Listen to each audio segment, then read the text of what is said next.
championships in 10 years as a quarterback. I think he played for the Browns, right? Otto Graham. But here's what's interesting about him.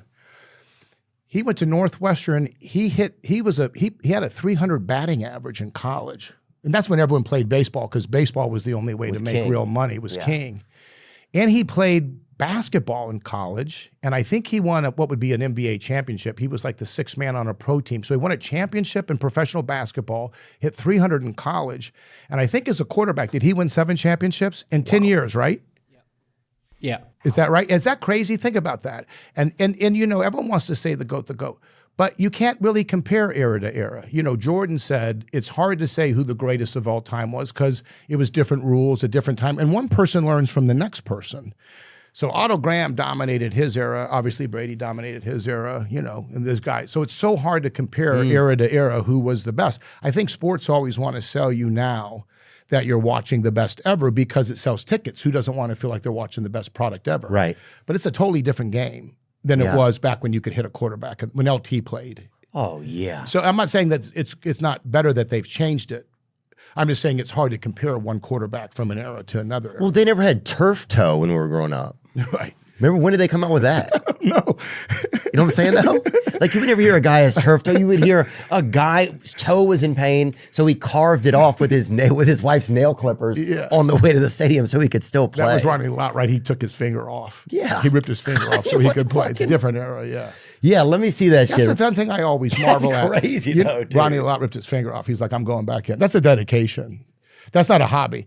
But, you know, that's what I always think is crazy when you hear about boxers. What's the longest boxing fight of all time? It used to be like 27 rounds. I think someone fought 100 rounds. Am I crazy? Could you jump rope for 100 rounds? For 3 minutes? No way. What's the longest fight? I mean, it's probably the one in Gaza right now, but I'm that's assuming true. that. Yeah, that's true. That's true. That's true. Andy Bowen and Jack Burke, the longest boxing match in history was a 110 round bout. Because they used to fight until someone couldn't answer it. But at the end, were you just whispering heavily at each other? Like, how? I think you're in the bathroom a lot. I don't even think anyone saw it. Oh. But so that's the thing that's crazy. And they would fight like, look how many fights these guys had. These guys would fight like 10 times a year. Now they're fighting twice a year. How many fights did Sugar Ray Robinson have? Did he have like 300 or something? Isn't that crazy? Yeah, and now a guy will have maybe 30. 30, because they know they space it out. But how do you compare these guys? How many fights? What was his record? I can't see. At the end, he was 174 and 19 and 6. So just about 200. What? Isn't that crazy? Oh my gosh. Sugar must have been stevia by the end of that, dude. He had the aspartame beat out of him. You don't think he ever had? He probably had a turf toe. He didn't have a name for it. He probably had a turf head at a certain point, dude. That's so crazy. But the difference was that's unbelievable. Why do you think someone could be like that? Well, this is the stuff that they're not. But this is it. I remember when my dad grew up, and he'd go to the farm where his dad was because his parents were divorced. So in the summer, he'd go work the farm. But they didn't have any running water. So he said when they would bath, they'd go down to the fucking creek and fill up the thing with water. They'd boil it. And then dad would bathe, then his older brother, then him. But that wasn't that long ago. Yeah. So if you go back then, everything took physical strength. Right. Like just moving around. No one was sitting around playing Mario Kart in between games. Right. Your thumbs were the strongest parts of your body. So you were always like, just doing anything took so much energy and strength. You're using your muscles every day. So I think they train smarter, they know more, but there's more downtime and less strain on your body doing daily tasks. But back then, these guys were just getting from place A to place B was exhausting. Yeah. But I don't know how you could fight 110 rounds. I don't know if you could do jumping jacks for 110 rounds. Yeah. It's so crazy. How did they do that? Remember, they used to have 15-round fights, and then they went to 12 because they thought 15 was too much. So I don't know how to compare. How do you compare someone? How do you compare someone from that era to this era? It's just a different time. It's impossible. It's a different sport. And also they say like the diet has gotten better and we have like if all these things have gotten better, you think that they would be able to do it more. But then part of it probably has been that the commercialization of it has come in and like, well, let's only have it be here so we can have the viewership and sell the tickets then. So that could be part of it. Or understanding safety. Back then, like you said, they wouldn't even know what turf toe was. It was just you moved on. Oh, like, every other person had a glass eye. When I was a kid, every other person had a glass eye. Like if some guy was I remember at the fair or whatever when the fair would come, Yeah. you'd have a guy that would sit there and have a hat full of people's glass eyes. You'd set it, and therefore you went on the ride. They put their eyes out because they didn't Well, want to just lose one on of the them. tilt-a-whirl? Or yeah, people that had one, they'd be like, They leave their eye in the bag? they leave it in a little basket or whatever, be like basket for eyes and loose change or That's whatever. an exciting hometown. I And never then saw that. Get it when you come back out, but you'd have 4 of them in there at a time. You know what I'm saying? Like people, That'd be tough on a date. There'd be some rides you couldn't go on. yeah, Maybe we're not going on the tilt-a-whirl. yeah, honey. Honey, let's go on the what's that one that goes up real slow? Ferris wheel. The Ferris wheel. Yeah. Isn't that the slow one where you kind of sit at the top? Oh yeah, that's the Ferris that's wheel. what you're not going on that salt and pepper ride where you're fucking No, that was going up and down. But We used yeah, to do that with friends. We'd dare them. We'd go have like hot dogs or hamburgers, and then at the end, you dare someone, can anyone eat all this for $20? And someone would be desperate for money, so they'd be like, "Fuck," we'd all kick in. They'd be like, "I'm gonna have a shake. I'll eat those chili fries. I'll finish that chicken breast sandwich," and then you'd say, "Okay, another $20 if you go on that salt and pepper ride," and they'd fucking lose their shit. But yeah, I mean, it's so weird. I also think the food might have been healthier. Oh, I'm Because remember sure. they went through that whole stuff with the oil, seed oil, and we know it's bad for you. Yeah. But they went through a whole thing saying you should cook with that. But back then, people just cooking with butter. Yeah.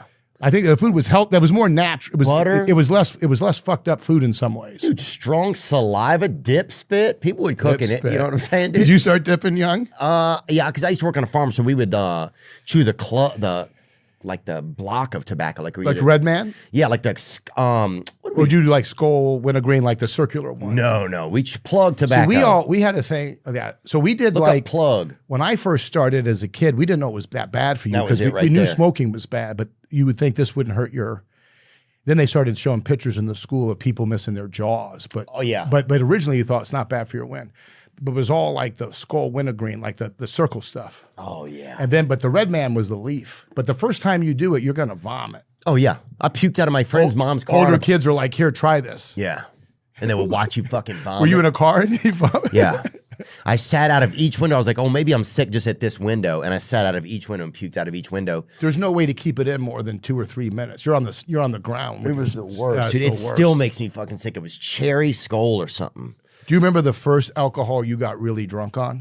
Yeah, dude, of course. So What I remember was it? climbing up a shelf in my brother's closet. I found pornos. They had pornos up there. That was a surprise. You weren't expecting that. It was a lot of surprises. This one shelf I'd never been to. They had a little stack of towels. You were a ground barrier, and he was putting shit up Yes. high. He was And a I was mountain like, hider. Oh, I'm like, oh, this is where things are up here. Oh. Yeah. And I got up there, and I remember just kind of like, and I found liquor up there. Yeah. What was it? Alizé, it was called. It was like a pretty more of an urban liqueur, I think. Bringing up a bottle of it. It was considered an urban liqueur right there.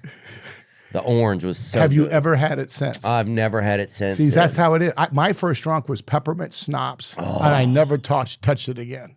I think the first time you get really drunk, you never revisit that. Yeah. Ever.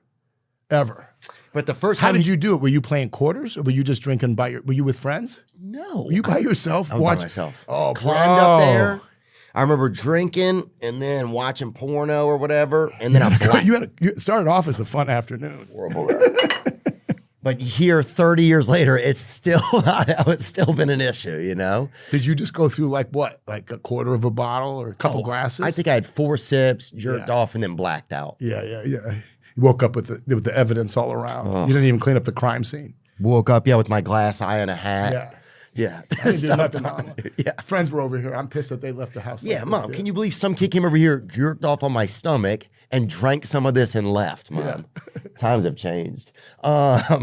With your new movie, if you could go, Mike, Nick, and Alice. Yeah. If you could go, because your character kind of goes back in time to make something different. Right. Is there a time, if you could go back in time, that you would go back to? Kind of like, I know it's a general question, it's kind of whatever, but it fits with the film, man. Yeah. And it makes you think, what would you go back to change? Because I think it used to be people would be like, I'd go back and stop Hitler. I'd go back and, I'd go back and help Napoleon or do whatever. You think you would. Or I'd go back and like be in, Jumanji 1 or whatever. Right. But then now it's like people I think would do individual things. Like I'd go back and, buy a Bitcoin or something, It's more realistic. Right. It's a crazy thing to think you're going to go and be the one guy to fucking Battle up go to the country. king and tell him to shut the fuck up and no one else is. You know what I mean? Like people are always like that. It makes me laugh, right? I'd like- go do the, would you have? Yeah. Maybe. Dude, I'll go back and tell him. Yeah, obviously no one's walking up to the guy and saying, "Hey, Hitler, calm down." You know, I'll be the guy. That's hilarious. Have you thought about in your life what you would do? Yeah, I think I would go back maybe to a certain time probably, and I think I could have been better, like in this one relationship I was in, probably. That's a great thing that you feel that. But I would say to you, I have had those thoughts, but then I realize you have to travel down every road you travel down, and you don't get to learn those lessons without making those mistakes. And so you're kind of in a good spot now. You're very reflective. You think about stuff. And so maybe if you hadn't gone through those things, not that you want to, get hurt or hurt anyone, but sometimes you got to go through those lessons. And so like what we were talking about earlier, where I said you can ask for those things now, you got to take that knowledge and bring that to your new thing. Yeah. And maybe you think if you went back, but normally the person you were dating was sometimes had their own lessons to learn. And that's why you found each other. And you can romanticize, like, what if we were each different people, but you weren't? And hopefully you're both better people from the experience. So I think you can not go back to that, but you can take the lessons and have something great now.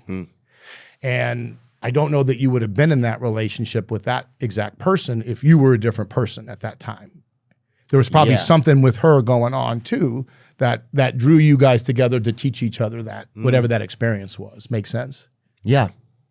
Yeah, no, it does make sense, man. Yeah, I think there's just like it's almost like an ego part of it. Once I think about it now from that, it's like, yeah, you just wish you could go back and love somebody differently. I love that. But you can love that person different now. And it's okay, Theo, because you weren't, how would you have known that? Yeah. Unless you're going through it.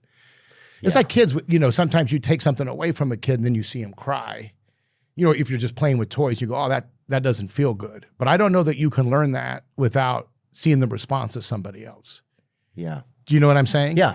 But I think, right. but that's the thing with nostalgia is you can get excited, I think, about doing those things the right way now. So you're nostalgic because you look back at those, you don't want to hurt anybody, you wish you could have played it out differently, but it played out the way it was supposed to for where you and that person was at. And also it's our ego. We're not that powerful. Right. Like sometimes, I don't know if you've ever suffered from this, but I could really get caught up in trying to help friends. And then I realized I use so much time and energy, and I'm really not that powerful. Like, I can't want them to change. In the same way that I probably had people try to help me and I wasn't ready to change. So you really can't get someone to a place that you think is right for them. You can say it once, you can encourage them. Right. You can give them grace and be there for them. But ultimately, you can't really make that kind of a big shift with them. Yeah. Have you found that? Oh, yeah, for sure. You think you can, or there's times where it's like, yeah, I didn't try this enough or something like that. But yeah, I couldn't. Because I think we're hurting. And so when we find better ways of doing things, we want everyone to have that. Oh, yeah.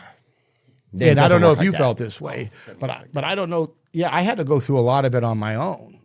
Like I had to learn those lessons and figure it out. Yeah. When like the cavalry showed up and saved me. Not that I didn't have good people in my life. No, but everyone does. They have to go through those stages too. Yeah. Yeah, you have to see something that like surprises you enough, or you have to hit a level for you that's like, this has to be different, Right. But yeah, you can't, like, you can offer suggestions, you can kind of show somebody, you can lead by example sometimes. And I think you can reflect on times when you handle stuff in ways that you feel good about. Yeah, I don't do enough of that sometimes. But I bet you have a lot of it. I probably have some good ones, yeah. Yeah, some really good ones. And as you get older, don't you think more and more? Mm-hmm. Yeah. And so that's what's in front of you. And so that's why I would say the nostalgias, I like that for myself too, but I realize at some point I have to take those things and really try to do it with what's in front of me now. And I think you can have that exact relationship instead of saying,